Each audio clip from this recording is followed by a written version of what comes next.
俄罗斯联盟号再次发射，这次却破了世界纪录。为何国际网友建议俄罗斯将其技术转让给中国？敬请关注。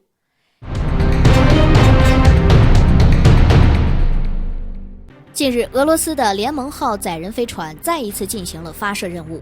据环球网报道，在当地时间2020年10月14日，载有3名宇航员的俄罗斯联盟 MS-17号载人飞船在位于哈萨克斯坦的拜克努尔航天发射场发射升空。据了解，这3名宇航员分别是来自俄罗斯航天局的莱兹可夫和库德斯维契科夫，以及美国宇航局的鲁宾斯。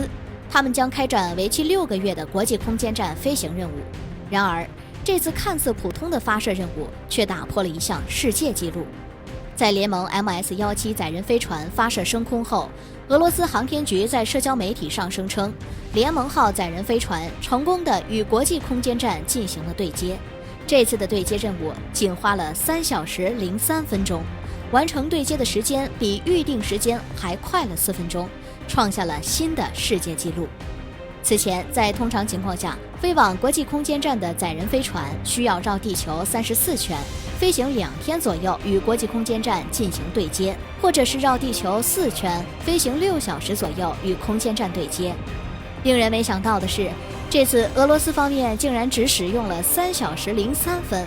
为此，俄罗斯能源航天工建公司弹道部门负责人法拉伊尔·莫尔达金表示，俄罗斯联盟号飞船的快速飞行模式未来可以让俄罗斯新的航天飞行器节省燃料。不仅如此，快速交会对接对于航天员来说也有非常重要的意义。首先，可以缩短航天员在飞船中的滞留时间，为他们减少精力和体力的付出。其次，如果在空间站物资紧缺的时候，快速交会对接能够使物资尽快抵达国际空间站。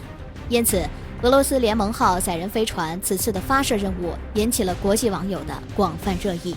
然而，有不少网友却说道，不如将技术转让给中国。这是为什么呢？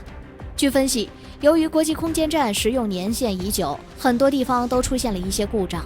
前不久，俄罗斯专家称，国际空间站很可能撑不到2024年。届时，等到国际空间站退役之后，联盟号就失去了它原有的作用。它所运用的快速交会对接的技术，除了他们的登月计划以外，将无用武之地。反观我国则不一样，近期我国的空间站计划进展顺利，并且我国预计在2022年建设空间站。届时，我国的空间站很可能是太空中仅存的大型空间站。但是我国交会对接技术的经验很可能不如俄罗斯，所以说，如果俄罗斯方面将这一技术转让给我国的话，那么我们也能实现快速交会对接。这样一来，我国的空间站的效率将会更高。